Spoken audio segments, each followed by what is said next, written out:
নমস্কাৰ আপোনালোক সকলোকে স্বাগতম জনাইছো স্কডেমিৰ আন এটা ক্লাছলৈ আজি মই লৈ আহিছো আপোনালোকৰ আগত সিটেটৰ সোশ্যাল সায়েন্স পোৰ্শনৰ কিছু সংখ্যক PYQs আগতে আহি যোৱা কিছুমান ইম্পৰ্টেন্ট কোৱেশ্চনছ মই আজি লৈ আহিছো আৰু আপোনালোকৰ লগতে সলভ কৰিম একেলগে সলভ কৰিম আপোনালোকেও চেষ্টা কৰিব আৰু মই আপোনালোকক সহায় কৰিবলৈ তেনেকৈ আৰু নতুন নতুন ভিডিঅ'জ লৈ আহিম আহক আজিৰ ক্লাছটো তেনেকৈ আৰম্ভ কৰো Social science or আজি আমি গুটেখিনি পোৰ্শনে কভাৰ কৰিম হিষ্ট্ৰি পলিটিক্যাল সায়েন্স তাৰপিছত আপোনাৰ জিওগ্ৰাফি গুটেখিনিৰে কোৱেশ্চনছ আছে অলপকে আপোনালোকে মন কৰি যাওক আৰু কোৱেশ্চনছ খিনি যিখিনি ইম্পৰ্টেন্ট বুলি ভাবিছে নোট কৰি ল'ব So first question to hoise which of the following are forms of precipitation hoine geography ami jetia precipitation পঢ়িছিলো water cycle পঢ়িছিলো আমি precipitation or কথা learn koribole pao hoine so precipitation or ami ki forms পঢ়িছিলো precipitation or to eta most common form hoy rain hoine precipitation or eta most common form hoise ki rain হয়নে correct কিন্তু তার বাহিরেও আৰু কি ধৰণৰ আপোনাৰ প্ৰেচিপিটেশনৰ ফৰ্ম আমি দেখিবলৈ পাও প্ৰেচিপিটেশন স্নোৰ ফৰ্মত হ'ব পাৰে হেইলৰ ফৰ্মত হ'ব পাৰে বা স্লিটৰ ফৰ্মত হ'ব পাৰে সো ইয়াৰে স্নো হ'ব পাৰে হেইল হ'ব পাৰে বা স্লিটো হ'ব পাৰে হয়নে সো আমি চাও বি সি ডি কোনটো অপচনত আছে আনসার 4 হয়নে সো নাম্বার 4 টু হৈ যাব আপোনালোকৰ correct answer most common form of precipitation মই আকৌ এবাৰ ৰিপিট কৰিছো মোস্ট কমন ঠিক আছে মোস্ট কমন হৈছে ৰেইন but অকল ৰেইনে only form of precipitation নহয় but ৰেইনৰ বাহিৰেও আমি বেলেগ ধৰণৰ প্ৰেচিপিটেশনছৰ ফৰ্ম দেখিবলৈ পাও যেনেকৈ স্নো হয় হেইল হয় স্লিট হয় ঠিক আছে সো ইয়াৰে কারেক্ট আনসার কি হ'ব 4 B C D হয়নে কারেক্ট আনসার নাও আমি নেক্সট কোয়েশ্চন টুলে মুভ কৰো Next question of this je who appoints the chief minister hoine who appoints the chief minister boli koise mane rajyor mukhyamantrik appointment kune diye hoine so chief minister appointment kune diye option gita dia hoise prime minister governor chief justice of high court ne president e diye boli apunak question kora hoise so chief minister kune appoint kore apunar governor e হয়নে appointment দিয়ে কোনে গভর্নরে appoint করে okay clear হইছে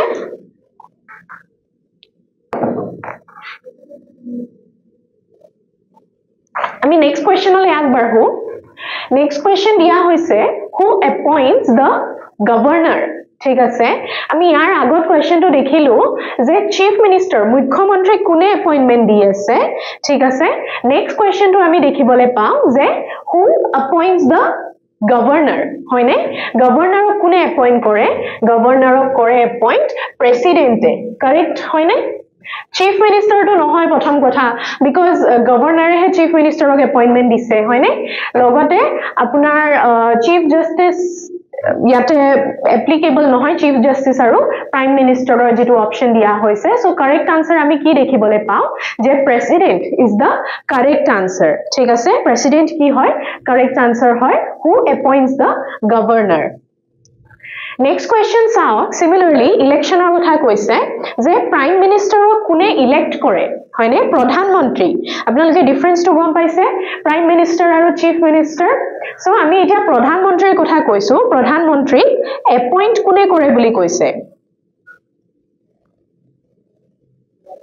এপয়েন্ট নহয় সৰি elect কোনে কৰে বুলি কৈছে সো ইয়াতে কোৱেশ্চনটোত ইলেক্ট আছে ঠিক আছে ইলেক্ট কোনে কৰে আৰু এপয়েন্ট এটা কথা ওয়াৰ্ড আছে ঠিক আছে ইলেক্ট বা এপয়েন্ট এটা ওয়াৰ্ড আৰু ইলেক্ট দুটা কি হয় বেলেগ ওয়াৰ্ড হয় সো আপোনাৰ ইয়াতে ইমান আগতে যে কোৱেশ্চনছ দেখি আছিলো তাতে এপয়েন্টস বুলি কৈছিলে চাও এপয়েন্টমেন্ট বুলি কৈছিলে বা এপয়েন্টছৰ কথা কৈছিলে এপয়েন্টমেন্টৰ কথা কৈছিলে বাট যি আমি প্ৰাইম মিনিষ্টাৰক দেখিছো প্ৰাইম মিনিষ্টাৰৰ ইলেকশনৰ কথা কৈছে হয়নে প্ৰাইম মিনিষ্টাৰক কোনে ইলেক্ট কৰে বুলি কৈছে ইলেকশনৰ কথা হলে আমি যেতিয়া গম পাইছো যে আমি যেনেকৈ লোকসভাত আমি ভোট কৰো হয়নে লোকসভাৰ যে ইলেকশন হয় তাতে আমি কি কৰিছো ভোট কৰিছো আৰু যোনটো পাৰ্টিয়ে আটাইতকৈ হাইয়েষ্ট নাম্বাৰ অফ ভোটস পাইছে বা অকল এটা পাৰ্টি নহয় মাল্টিপল পাৰ্টিজে মিলি পেলাইও এটা কোয়ালিশন গভৰ্নমেন্ট ফৰ্ম কৰে বা এটা যদি সিঙ্গল পাৰ্টি আছে তেখেতেও ৰিকোয়াৰ্ড যিখিনি কোটা যদি ফিল কৰিবলৈ পাৰে তেনেহলে তেওঁলোকেও নিজৰ গভৰ্নমেন্ট ফৰ্ম কৰিবলৈ পাৰে হয়নে এতিয়া গভৰ্নমেন্ট ফৰ্ম কৰা কোনটো পাৰ্টিয়ে বা কোনখিনি পাৰ্টি যে গভৰ্নমেন্ট ফৰ্ম কৰিব হেতু কোনে ডিসাইড কৰিলে হেয়া ডিসাইড কৰিলে জেনাৰেল পাব্লিকে ঠিক আছে হেয়া ডিসাইড কৰিলে জেনাৰেল পাব্লিকে কিন্তু যেতিয়া প্ৰাইম মিনিষ্টাৰৰ ইলেকশনৰ কথা আহিলে যে পাৰ্টিটো ভিতৰত বা কোয়ালিশন যেটো পাৰ্টি আছে কোয়ালিশন যেটো গভৰ্নমেন্ট ফৰ্ম হৈছে তাতে যেটো গভৰ্নমেন্ট আছে গভৰ্নমেন্টক কোনে লিড কৰিবলে প্ৰাইম মিনিষ্টাৰক ইলেক্ট কৰিব লাগিব হয়নে সো হে ইলেকশনটো পাৰ্লিয়ামেন্টৰ ভিতৰতে হয় ঠিক আছে পাৰ্লিয়ামেন্টৰ ভিতৰতে হয় সো কি আমি গম পাম যে প্ৰাইম মিনিষ্টাৰক কোনে ইলেক্ট কৰিছে প্ৰাইম মিনিষ্টাৰক মেম্বাৰ অফ দা পাৰ্লিয়ামেন্ট যোনখিনি মেম্বাৰ অফ পাৰ্লিয়ামেন্ট হয় তেওঁলোকে কি কৰিব ইলেক্ট কৰিব চিফ মিনিষ্টাৰটো ষ্টেটৰ মিনিষ্টাৰ হল হয়নে নহয় চিফ মিনিষ্টাৰ কি হয় আপোনালোকৰ ষ্টেটত চিফ মিনিষ্টাৰ আৰু এমএলএস মানে member of legislative assembly they are part of the state হয়নে নহয় they are part of the state so council of minister যেটো আৰু নেক্সট পইণ্টটো কাউন্সিল অফ মিনিষ্টাৰ যেটো গভৰ্নমেন্ট ফৰ্ম হৈছে তাৰ পৰা কিছুমান আপোনালোকৰ এলোকেশনস দিয়া হ'ব বিভিন্ন মিনিষ্ট্ৰিজ কেয়াৰ কৰিবলৈ মিনিষ্ট্ৰিৰ কথা তেওঁলোকে নিজে মানে দায়িত্ব লব এইখিনি কাউন্সিল অফ মিনিষ্টাৰ্স গ্ৰুপ অফ মিনিষ্টাৰ্স হয় ঠিক আছে সো হে গ্ৰুপ অফ মিনিষ্টাৰ্স হয় কিন্তু গ্ৰুপ অফ মিনিষ্টাৰ্সে প্ৰাইম মিনিষ্টাৰক ইলেক্ট নকৰে প্ৰাইম মিনিষ্টাৰক কোনে ইলেক্ট কৰে মেম্বাৰ্স অফ দা পাৰ্লিয়ামেন্টে ইলেক্ট কৰে ঠিক আছে কিন্তু প্ৰাইম মিনিষ্টাৰক এপইন্ট কোনে কৰে প্ৰাইম মিনিষ্টাৰক এপইন্ট কৰে প্ৰেসিডেন্টে Prime Minister appoint kore president but elect kore kune MPs mane member of the parliament hoine junkhini party juntu party ba multiple parties e ji government form koribo tare decision to general public e loise thik ase universal adult franchise or under jetia vote korise manuhe tetia আমি already party select কৰিছো জুনে সৰকাৰ গঠন কৰিব ঠিক আছে সেন্টাৰত ইউনিয়নত জুনে government form কৰিব কিন্তু তাৰে যি প্ৰাইম মিনিষ্টাৰ জুনে লিড কৰিব গভৰ্নমেন্টটো বনুৱা যি হেয়া গঠন কৰিছে যি সৰকাৰ তাক জুনে লিড কৰিব তেও হৈছে প্ৰাইম মিনিষ্টাৰ হয়নে প্ৰাইম মিনিষ্টাৰক গটিকে গুটেখিনি যে পাৰ্লিয়ামেন্টৰ মেম্বাৰ্স আছে তেওঁলোকে ইলেক্ট কৰে ঠিক আছে ডিফাৰেন্সটো বুজিছে এপইন্ট আৰু ইলেক্ট দুটা বেলেগ বেলেগ শব্দ ঠিক আছে মন কৰিব যে আপোনাক এপইন্ট কৰা কথা সুধিছে নে ইলেক্ট কৰা কথা সুধিছে ঠিক আছে আমি নেক্সট কোৱেশ্চনটো লৈ আগবাঢ়ো ওকে নেক্সট কোৱেশ্চনটো আপোনালোকক দিছে যে who among the following is called the first citizen of India first citizen হয়নে first citizen of India so first citizen বুলি ক'লে আমি in case কি বুলি কয় first citizen মানে যিজন প্ৰথমতে first category যাক আমি ইনক্লুড কৰিছো ঠিক আছে সো ফাৰ্স্ট সিটিজেন বুলি আমি যেতিয়া কও ফাৰ্স্ট সিটিজেন বুলি ক'লে আমি ৰাষ্ট্ৰপতি কো ঠিক আছে ৰাষ্ট্ৰপতি মানে the president ঠিক আছে president is called the first citizen of the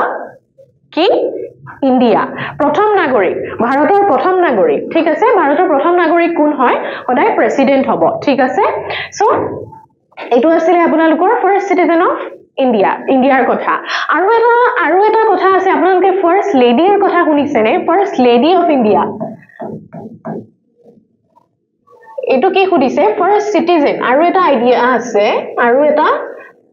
topic যেটো আমি ফাৰ্স্ট লেডি বুলি কও ফাৰ্স্ট লেডি হয় প্ৰেসিডেন্টৰ যি স্পাউস বুজিছে প্ৰেসিডেন্টৰ যিগৰাকী পত্নীক ফাৰ্স্ট লেডি বুলি কোৱা হ'ব আৰু ইন কেস প্ৰেসিডেন্ট ফিমেল হয় তেওঁৰ স্পাউসক ফাৰ্স্ট জেন্টলম্যান বুলি কোৱা জনা যায় ঠিক আছে মনত ৰাখিব আপোনালোকে ফাৰ্স্ট সিটিজেনৰ কথা আৰু ইয়াতে ফাৰ্স্ট লেডিৰ আইডিয়াটো কলো যে ফাৰ্স্ট লেডি কোন হয় স্পাউস লেডিৰ কেছত টু ওয়াইফ হ'ব ঠিক আছে স্পাউস অফ দা প্ৰেসিডেন্ট আৰু যদি জেন্টলম্যান হয় তেনেহলে আপোনালোকৰ ফাৰ্স্ট সৰি যদি মেল হয় ঠিক আছে তেনেহলে ফাৰ্স্ট জেন্টলম্যান হ'ব okay spouse of the president ঠিক আছে ক্লিয়াৰ হৈছে এখিনি Okay, so আমি এটা next question to leke agbarhu ki ase next question on যে who among the following is the first citizen of a state in India এতিয়া ইয়াতে চাওক আপোনালোকে question পঢ়োতে যেতিয়া question খিনি study কৰিব পঢ়িব বহুত careful হ'ব লাগিব কাৰণ ইয়াতে এটা এটা শব্দৰ difference থাকিব পাৰে আপোনালোকে এটো question যদি who among the following is the first citizen of India বুলি পঢ়ে আপোনালোকে answer টো ভুল কৰি দিব ভুলতে আপোনাৰ লাগিব যে president hoy correct answer to but yar agor question to the first citizen of India koise aru first citizen of a state or kotha koise yate hoine state or kotha koise yate apunaloke differentiate koribo paribo lagibo je yate India's state ekhonor kotha koise aru yar agor question to ki korisile গুটে ভাৰতৰ প্ৰথম নাগৰিকৰ কথা সুধিছিলে হয়নে so এতিয়া আমি গম পালো যে চাও যেতিয়া ইউনিয়নৰ কথা পাতি থাকো আমি সেন্ট্ৰাল লেভেলৰ কথা পাতি থাকো তাতে যে প্ৰেসিডেন্টৰ পজিশন ঠিক আছে তাতে যেটো প্ৰেসিডেন্টৰ পজিশন এই সিমিলাৰ পজিশন গভৰ্ণৰে হোল্ড কৰে এখন ষ্টেটত ঠিক আছে গভৰ্ণৰৰ যে পজিশন হেতু almost equal to the president হয় ইন আ ষ্টেট ঠিক আছে ইন আ ষ্টেট সো ভাৰতৰ ইন্ডিয়াৰ যেতিয়া আমি গম পালো যে ফাৰ্স্ট সিটিজেন কোন হয় ফাৰ্স্ট সিটিজেন প্ৰেসিডেন্ট হয় আৰু প্ৰেসিডেন্টৰ ষ্টেট ইকুইভ্যালেন্ট যেহেতু গভৰ্ণৰ হয় so first citizen of a state in India কোন হ'ব দ্য গভৰ্ণৰ হ'ব হয়নে the governor hobo so governor is the correct answer governor will be the first citizen of a state in India clear correct hoise thik ase so ami next question ole agbarhu next question to this say which of the following is not mentioned in the constitution of India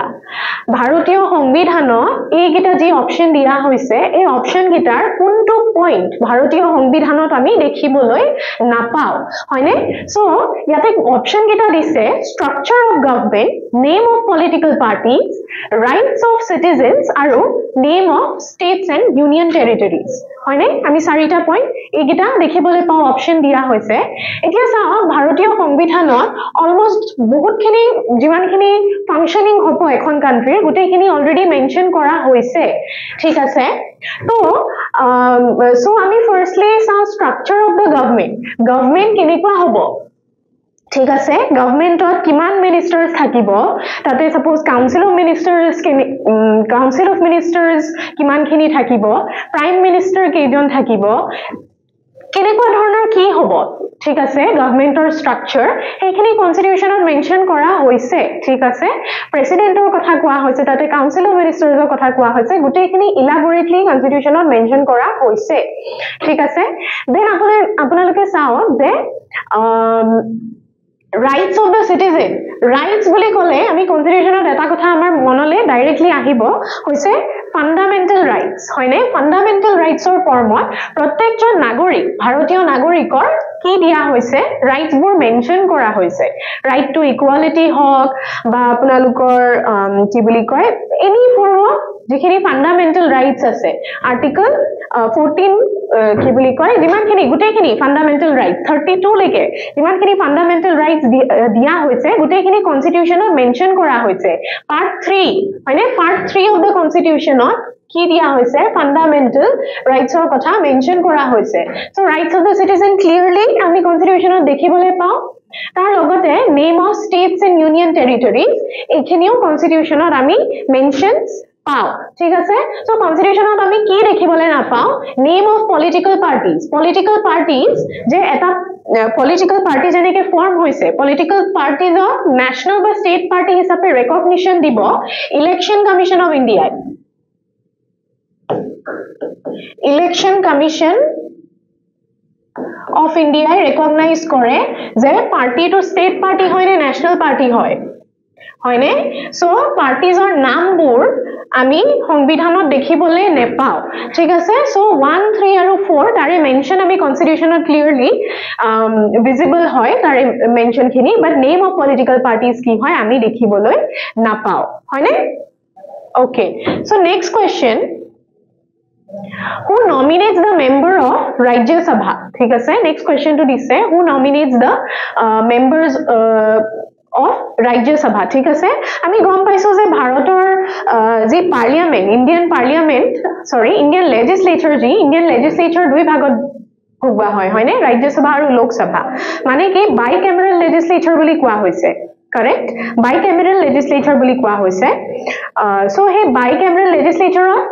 দুই ধৰণৰ সভা বহিব হয়নে দুই ধৰণৰ সভা বহে ইয়াতে এটাটো লোকসভা আৰু এখন সভা হৈছে ৰাজ্য সভা সো ৰাজ্য সভাত নমিনেট কৰিব পাৰে কোনে চাওক ৰাজ্য সভা কিছু সংখ্যক যোনখিনি মেম্বাৰ্স আছে তেওঁলোকক কোনে নমিনেট কৰিবলৈ পাৰে তেওঁলোকক নমিনেট কৰে কোনে প্ৰেসিডেন্টে নমিনেট কৰিব পাৰে এই যেটো পাৱাৰ টু নমিনেট মেম্বাৰ্স টু ৰাজ্য সভা এটো কাৰ ওচৰত আছে প্ৰেসিডেন্টৰ ওচৰত আছে ঠিক আছে তেওঁ কিছু ব্যক্তি ঠিক আছে কিছু ব্যক্তি সাম পাৰ্সনালিটিজ যাৰ এক্সপাৰ্টিজ আছে নলেজ আছে প্ৰ্যাকটিক্যাল নলেজ আছে ইন ভেৰিয়াস ফিল্ডস যেনেকৈ আৰ্ট হ'ব পাৰে সায়েন্স হ'ব পাৰে লিটাৰেচাৰ হ'ব পাৰে কালচাৰেল হ'ব পাৰে এনি ফৰ্ম ঠিক আছে তেওঁলোক কি হয় ৰাজ্য সভালে প্ৰেসিডেন্টে ডাইৰেক্টলি নমিনেট কৰিব পাৰে ঠিক আছে ডাইৰেক্টলি যে তেওঁলোক মেম্বাৰ্স অফ ৰাজ্য সভা হ'ব ঠিক আছে ৰাইট ওকে সো এটা নেক্সট কোৱেশ্চনলে আমি আগবাঢ়ো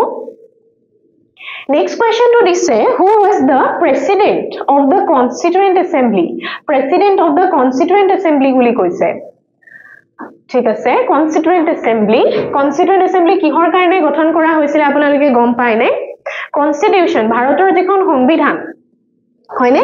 ভাৰতৰ সংবিধানখন বনাবলৈ ড্ৰাফটিং কমিটি গঠন কৰা হৈছিল সো এই ভাৰতখন যেতিয়া মানে আপোনালোকৰ ইন্ডিপেন্ডেন্ট হোৱাৰ পিছৰ প্ল্যান খিনি কৰিবলে ইয়াতে আমি কনস্টিটিউয়েন্ট এসেম্বলি দেখিবলৈ পাও ঠিক আছে চাওক এতিয়া যে কনস্টিটিউয়েন্ট এসেম্বলিৰ প্ৰেসিডেন্ট কোন আছিল বুলি কৈছে হয়নে কনস্টিটিউয়েন্ট এসেম্বলিৰ কোন প্ৰেসিডেন্ট কোন আছিল সো কনস্টিটিউয়েন্ট এসেম্বলিৰ প্ৰেসিডেন্ট আছিল ৰাজেন্দ্ৰ প্ৰসাদ হয়নে ৰাজেন্দ্ৰ প্ৰসাদ ইয়াতে আপোনালোকৰ এটা ডাউট হ'ব পাৰে যে আম্বেদকৰৰ পইণ্টটো আহিব নেকি doctor B R Ambedkar correct answer হ'ব নেকি but president of the constituent assembly doctor Rajendra Prasad আছিল আৰু ড্ৰাফটিং কমিটি কনস্টিটিউয়েন্ট এসেম্বলিতে আপোনালোকৰ ড্ৰাফটিং কমিটি বনোৱা হৈছিল যোনে যিখন সংবিধান কনস্টিটিউশনখন ফ্ৰেম কৰিব ঠিক আছে ফ্ৰেম কৰিব সো হেয়া আপোনালোকৰ ড্ৰাফটিং কমিটিৰ যিজন চেয়াৰপাৰসন আছিল তেওঁ আছিল ডক্টৰ বি আৰ আম্বেদকৰ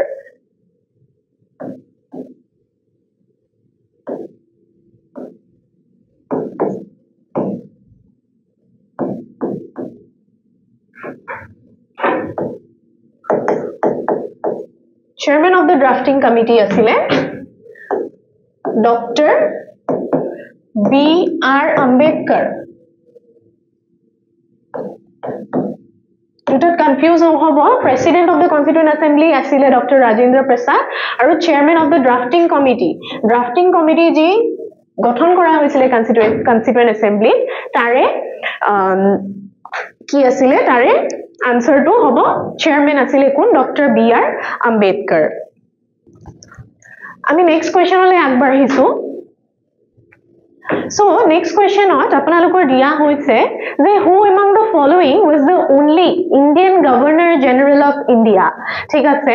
আমি Governor Generalৰ যেটো সিস্টেম এটো আমি ব্ৰিটিছ ইণ্ডিয়াত দেখিবলৈ পাইছিলো হয়নে আমি ব্ৰিটিছ ইণ্ডিয়া প্ৰেভেলেন্টলি দেখিবলৈ পাইছিলো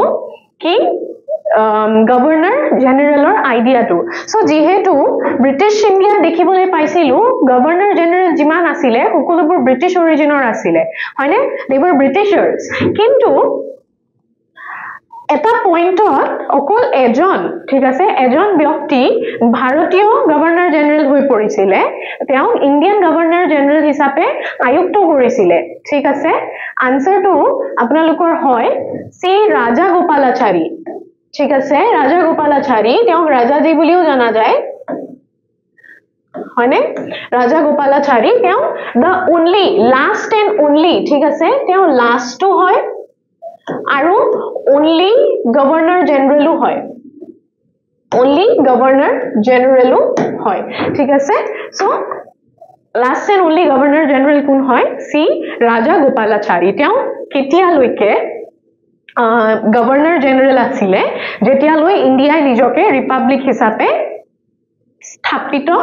মানে নিজকে ৰিপাব্লিক হিচাপে যেতিয়ালৈ ঘোষণা কৰিলে তেতিয়ালৈ কি আছিলে ৰাজা Gopalachari was the governor general আছিলে ঠিক আছে সো তেওঁ লাষ্ট আৰু only গভৰ্ণৰ জেনেৰেল হয় ইন্ডিয়াৰ ঠিক আছে Indian Governor General only নহয় last and only Indian Governor General মনত ৰাখিব ইয়াৰ আগত যিমানখিনি Governor General আছিলে সকলো কেইজন কি আছিলে ব্ৰিটিছাৰ্ছ আছিলে ব্ৰিটিছ অৰিজিনৰ আছিলে তেওঁ অকল ইণ্ডিয়ান হয় আৰু তেওঁ 1950 লৈ Governor General হিচাপে থাকিছে ঠিক আছে next okay when was the Constitution of India adopted ঠিক আছে Constitution of India কোন তাৰিখে আৰু কোনটো সনত এডপ্ট কৰিছিলে বুলি প্ৰশ্ন কৰিছে ঠিক আছে প্ৰশ্ন কৰিছে চাওক ইয়াতে November 26 1949 then দিছে January November 26 প্ৰথম 1947 দিছে then November 26 1949 then January 26 1950 and August 15 1947 ঠিক আছে August 15 1947 so ইয়াতে খুদিছে যে এডপ্ট কেতিয়া কৰিছিলে ইয়াতে খুদিছে যে এডপ্ট কেতিয়া কৰিছিলে হয়নে শব্দটো কি কৈছে এডপ্ট বুলি কৈছে ঠিক আছে আৰু এটা শব্দ আছে যেটো হৈছে এনফোৰ্স ঠিক আছে কনফিউজন ক্ৰিয়েট যাতে নকৰে সেইকাৰণে মই এটা কোৱেশ্চনতে ডাবল কে বুজাই দিছো যে এডপ্ট আৰু এনফোৰ্স দুটা বেলেগ শব্দ হয় আৰু এডপ্ট কেতিয়া কৰিছিল বুলি খুদিছে এইটো প্ৰশ্ন সো এডপ্ট কৰিছিলে আপোনাৰ 26 নৱেম্বৰ 1949 ত ঠিক আছে 26 নৱেম্বৰ 1949 ত কি কৰিছিলে এডপ্ট কৰিছিলে এডপ্ট কৰা মানে কি হয় চাওক এডপ্ট কৰা মানে কনস্টিটিউয়েন্ট এসেম্বলি যিখন ফ্ৰেম কৰিছিলে কনস্টিটিউশন ড্ৰাফটখন যিখন ফ্ৰেম কৰা হৈছিলে তাক সবে এডপ্ট কৰিছে মানে মেকাৰস অফ দা কনস্টিটিউশনে তাতে কি কৰিছে সহি কৰিছে সাইন কৰিছে আৰু এডপ্ট কৰিছে যে this will be the Constitution India's Constitution এইখন হ'ব সো এইটো লাইন আপোনালোকে প্ৰিএম্বলটো দেখিবলৈ পাব যে এইটো ডেটত Constitution Indian Constitution খন এডপ্ট কৰা হৈছে বুলি মেনশন কৰিছে ঠিক আছে সো এডপ্ট কোনটো ডেটত কৰিছে 26 নৱেম্বৰ হয়নে 1949 এতিয়া এনফোৰ্স কেতিয়া কৰিছে এনফোৰ্স কৰিছে মানে এডপ্ট কৰিছে মানে তো হেখন আমি গম পালো যে সাইন কৰিছে যে এখনে হ'ব ঠিক আছে আমি এডপ্ট কৰিছো যে এখনে আমাৰ ভাৰতীয় সংবিধান হ'ব কিন্তু এনফোৰ্স মানে আপোনালোকৰ যে ইউজত ঠিক আছে এনফোৰ্স মানে ইউজ কৰা বুজিছেনে যে এখন ইউজত কেতিয়াৰ পৰা আৰম্ভ কৰিছে ইউজত মানে এনফোৰ্স কেতিয়া কৰিছে এনফোৰ্স কৰিছে জানুৱাৰী 26 1950 যাক আমি ৰিপাব্লিক ডে বুলি কও সো 1950 ত ইন্ডিয়া নিজকে ৰিপাব্লিক বুলি ঘোষণা কৰিলে আৰু কি কৰিছে নিজৰ সংবিধানখন কি কৰিছে এনফোৰ্স কৰিছে so this will B 26 exactly 2 months later ঠিক আছে 26 January 1950 which is also known as the Republic Day হয়নে ৰিপাব্লিক ডে ঠিক আছে আৰু লগতে আপুনি দেখিলে যে August 15 1947 ইন্ডিপেন্ডেন্স ডে হয় সো কারেক্ট আনসার এডপ্ট কৰা বুলি খুদিলে 26 নৱেম্বৰ 1949 হ'ব আৰু এনফোৰ্স কৰা বুলি খুদিলে 26 জানুৱাৰী 1950 হ'ব ঠিক আছে নেক্সট প্ৰশ্নটো চাও Who among the following played a decisive role in integrating the princely states of India? Princely state of integrate koribole princely states of integrate koribole sao yate India khon independent hoi joar pisot jetia swatantro hoi gol tetia dekhon prothomor pora zero pora gorhi uthuat je step by step jabo lagibo hoine so India গুটেখিনি যিখিনি অলপ independent princely states আছিল তাতে গুটেখিনি মিলি India form কৰিছিলে তো তেওঁলোকক convince কৰিবলগীয়া এটা চ্যালেঞ্জ আহিছিলে যে তেওঁলোকক কনভিন্স কৰো যে তেওঁলোকে ইন্ডিয়ান যে ইউনিয়ন আছে ইন্ডিয়ান ইউনিয়নৰ ভিতৰৰ যাতে এটা পাৰ্ট হয় তাৰে কনভিন্স কৰা এটা চ্যালেঞ্জ আহিছিলে সো সেই কনভিন্স কৰা যে চ্যালেঞ্জ আছিলে কোনে decisive role play কৰিছিলে সৰদাৰ বল্লভভাই পটেল ঠিক আছে Sardar Vallabhbhai Patel iron man of India হয়নে তেওঁ কি কৰিছিলে বিভিন্ন যিমানখিনি প্ৰিন্সলি ষ্টেট আছিলে মাল্টিপল সৰু ডাঙৰ বেলেগ বেলেগ প্ৰিন্সলি ষ্টেট আছিলে তাৰে ৰজা বা নবাব সকলক তেওঁলোকে কনভিন্স কৰিবলগীয়া হৈছিলে যে আপোনালোকে ইন্ডিয়ান ইউনিয়নৰ পাৰ্ট হৈ থাকক ঠিক আছে কিছুমানে এগ্ৰি কৰিছিলে তো ইজিলি হৈ গৈছিলে আৰু কিছুমানে এগ্ৰি কৰা নাছিলে সো তাৰ কাৰণে বেলেগ বেলেগ ধৰণৰ স্টেপছ লবলগীয়া হৈছে বা কনভিন্স কৰোতে টাইম পিৰিয়ড কিছুমানত বেছি লাগিছে আৰু কিছুমানে উইলিংলি থাকিব বিচাৰিছিলে যে আমি ইন্ডিয়ান ইউনিয়নৰে পাৰ্ট হৈ থাকিম whereas কিছুমানে ইন্ডিপেন্ডেন্ট হৈ নিজৰ ৰাষ্ট্ৰ নিজৰ দেশ হৈ বেলেগকে থাকিম বুলি বিচাৰিছিলে ঠিক আছে সো তাতে এটা কি ৰোল মানে ইম্পৰ্টেন্ট ৰোল কোনে প্লে কৰিলে তাতে সৰদাৰ বল্লভভাই পটেলে প্লে কৰিছে কিহৰ কাৰণে princely state integration or karne princely state to the integration into the Indian Union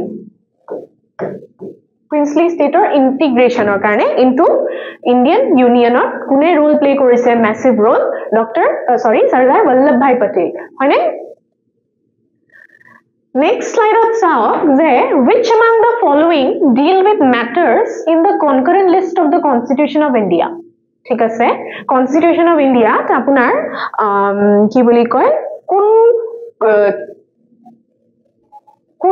কোনটো মানে out of the following options কোনটো অপশনে কনকারেন্ট লিষ্টত ডিল কৰে বুলি কৈছে প্ৰথমটো মই কো যে ইন্ডিয়ান কনস্টিটিউশনত 3 টাইপস অফ লিষ্টৰ কথা মেনশন কৰিছে ঠিক আছে 3 টাইপস অফ লিষ্ট এখন লিষ্ট হৈছে আপোনালোকৰ ইউনিয়ন লিষ্ট হৈছে ইউনিয়ন লিষ্ট তাৰ পিছত আপোনালোকৰ আহিব ষ্টেট লিষ্ট হৈছে আৰু এখন লাষ্ট আছে এটো হৈছে কনকাৰেন্ট লিষ্ট এটোই প্ৰশ্নত সুধিছে কনকাৰেন্ট লিষ্ট কাৰেক্ট কনকাৰেন্ট লিষ্ট এটোই প্ৰশ্নত সুধিছে এতিয়া চাও কোনখন লিষ্টৰ ওপৰত কোনে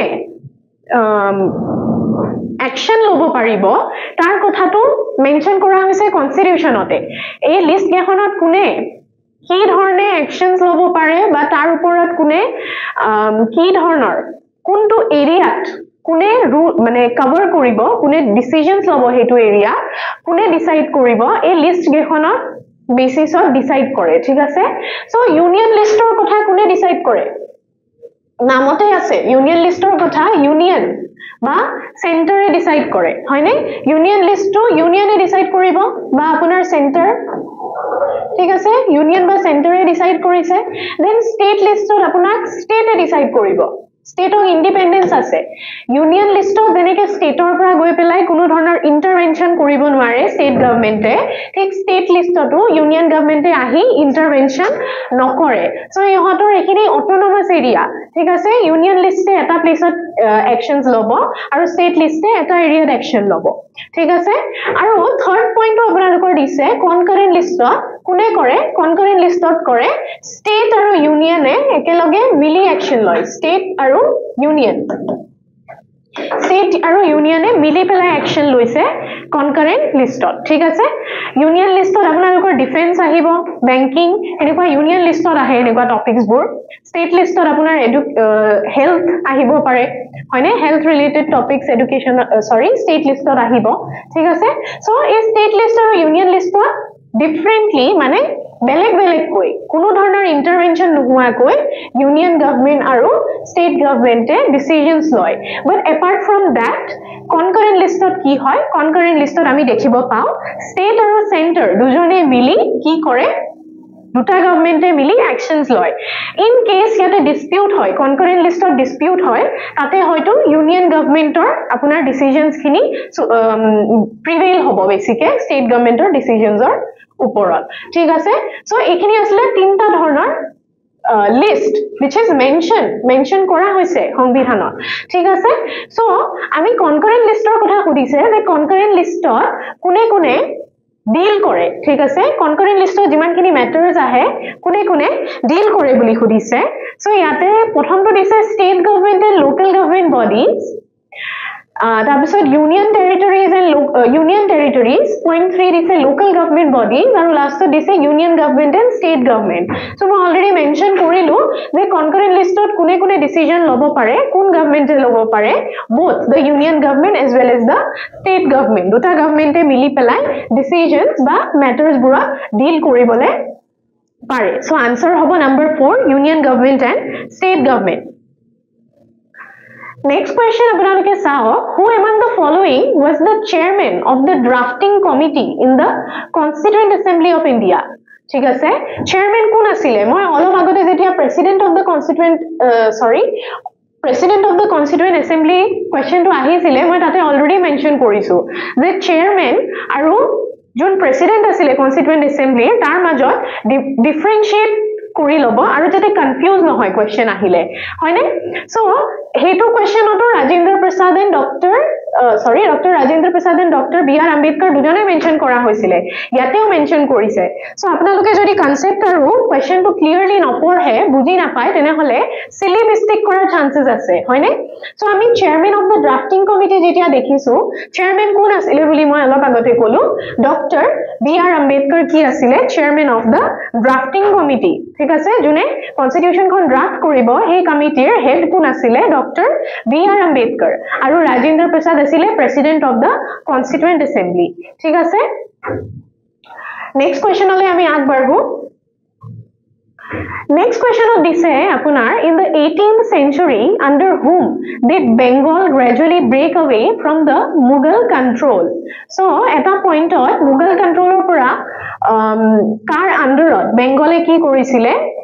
nijoke autonomous hisabe establish koribole chesta korisile হয়নে এস্টাবলিশ কৰিবলৈ কোনে চেষ্টা কৰিছিল মুঘল কন্ট্ৰোলৰ পৰা আছিল কি মুৰ্শিদ কুলি খানে চেষ্টা কৰিছিল এটো ঠিক আছে মুৰ্শিদ কুলি খানে বেংগলক ইন্ডিপেন্ডেন্ট হিচাপে অটোনমাস হিচাপে কি কৰিব চেষ্টা কৰিছিল এস্টাবলিশ কৰিব চেষ্টা কৰিছিল বাই কি বুলি কয় staying away by breaking away বুলি কৈছে চাও break away gradually লাহে লাহে break away কৰিব খুদিছিলে মুঘল কন্ট্ৰোলত মুঘল যি কন্ট্ৰোল আছিলে মুঘল এম্পায়াৰ সকলৰ পৰা অকমান দূৰত লাহে লাহে gradually break হ'বলৈ চেষ্টা কৰিছিলে হয়নে ওকে সো ইয়াৰ কাৰেক্ট আনসাৰটো হ'ব মুৰ্শিদ কুলি খান ঠিক আছে now next question to কৈছে যে who among the following governor generals decided that Bahadur Shah Zafar would be the last Mughal emperor and after his death none of the descendants would be recognized as a ruler ঠিক আছে so Bahadur Shah Zafar কি আছিল Mughal emperor আছিল হয়নে আৰু তেওঁৰ পিছত যোনখিনি তেওঁৰ descendants লৰা যোনখিনি তেওঁৰ লৰা বা নাতিপুতি যি হ'ব তেওঁলোকক descendants হিচাপে আৰু ruler হিচাপে আৰু যাতে আমি accept নকৰো এই decision কোনে লৈছিল বুলি আমি জানো যে লৰ্ড ডেলহাউজিয়ে লৈছিল এটো ডিসিশন যে কোন হ'ব ইয়াতে আৰু এটা কথা ইয়াতে আহি পৰিছে চাও লাষ্ট মুঘল এম্পায়াৰ কোন আছিল লাষ্ট মুঘল এম্পায়াৰ বাহাদুৰ শাহ জাফৰ তাৰ পিছত লাহেকে আৰু মুঘল ডিসেন্ডেন্টস দেখিবলে পোৱা না যায় সো কি আছিল last Mughal empire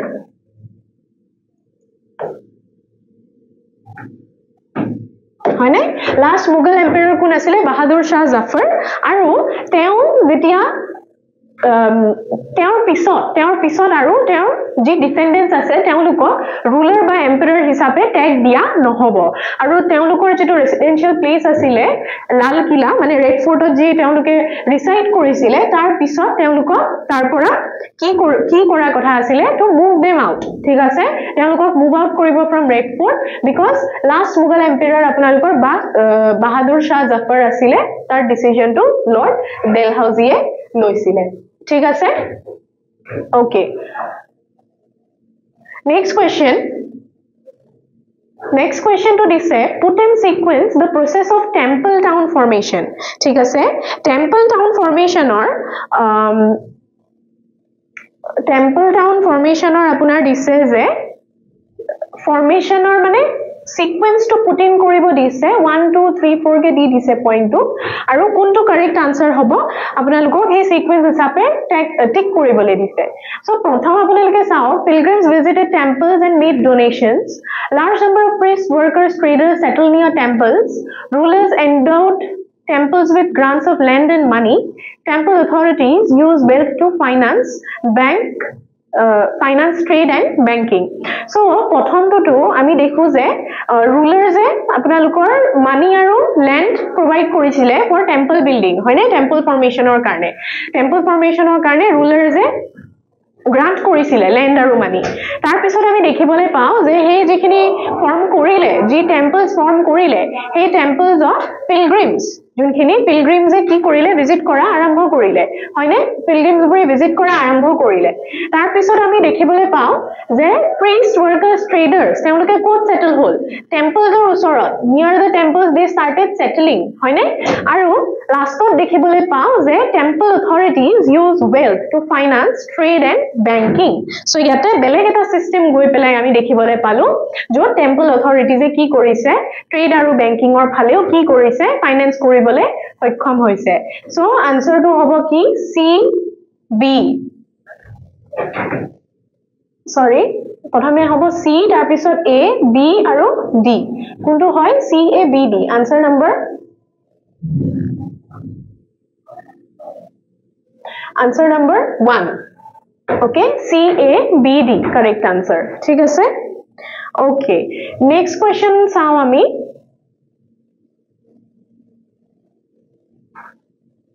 okay so which among the following statements are true বুলি কৈছে কেতিয়াবা false বুলিও বুধে আপোনালোকে question বোৰ ভালকে পঢ়ি সোৱা practice বোৰ কৰক যাতে question ভুলকে পঢ়ি পেলাই silly mistake কৰা chances কমি যায় একেবাৰে so ইয়াতে true statement হুদিছে in terms of regional culture in the 18th century regional culture কথা হুদিছে হয়নে so ইয়াতে কি হ'ব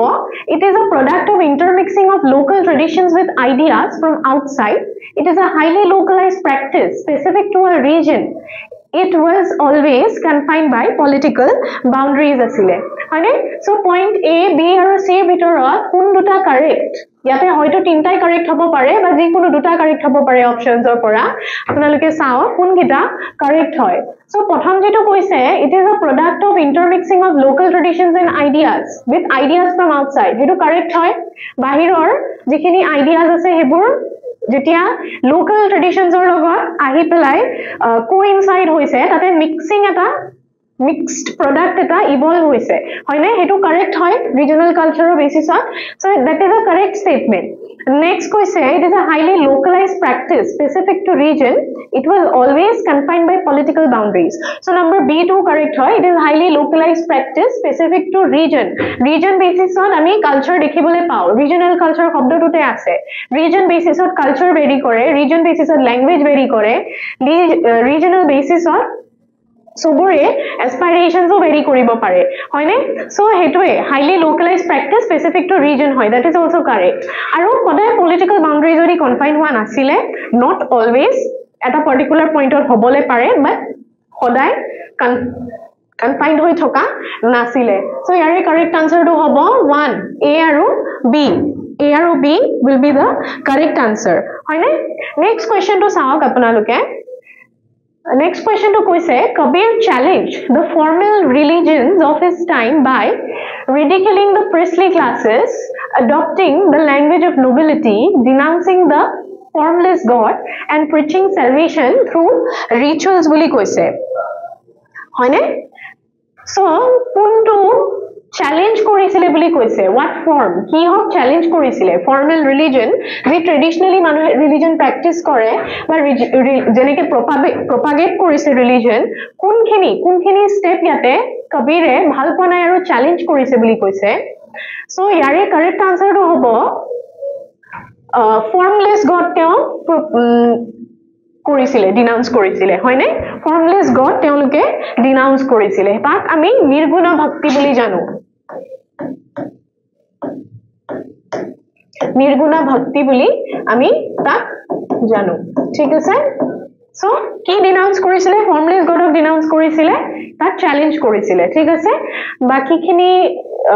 পইণ্ট নম্বৰ 3 টোৱে কাৰেক্ট আনসাৰ হয় আপোনালোকে গুটেকিটা পইণ্ট চাও সো আপোনাৰ হেতুৱে মোস্ট এপ্ৰোপ্ৰিয়েট লাগিব যে ফৰ্মলেছ গডক তেওঁ ডিনাউন্স কৰিছিলে ৰাইট কাৰেক্ট ঠিক আছে Okay, next question to কৈছে যে English cultivated indigo কত cultivate কৰিছিলে বুলি কৈছে Jamaica, India, Caribbean island আৰু Venezuela হয়নে কত English বুৰে কি কৰিছিলে indigo cultivation কৰিছিলে ঠিক আছে India to clearly আপোনালোকে Bihar and Bengal দেখিবলৈ পায় Bihar আৰু Bengaলত indigo cultivation high level of increase হৈছিলে British সকলৰ আগমনৰ লগতে হয়নে সো Bihar আৰু Bengal definitely India হ'ব আৰু next to আমি দেখিবলৈ পাও যে Caribbean islands টো কৰিছিলে ঠিক আছে Caribbean island আৰু India দুটাতে English বুৰে indigo cultivate কৰিছিলে so correct answer will be number 2 হয়নে correct answer will be number 2 C and B ঠিক আছে সো এটো ক্লাছত ইমানখিনি আমি PYQs সলভ কৰিলো নেক্সট ক্লাছলৈ মই আৰু PYQs বা আৰু বেলেগ টপিক আপোনালোকলৈ লৈ আহিম আশা কৰিছো আপোনালোকে নোট কৰিছে আৰু পইণ্টছ বোৰ ষ্টাডি কৰিব ৰিভাইজ কৰি থাকিব অল দ্য বেষ্ট সকলোলৈ এই বুলি আজিৰ ক্লাছটো সামৰিছো ধন্যবাদ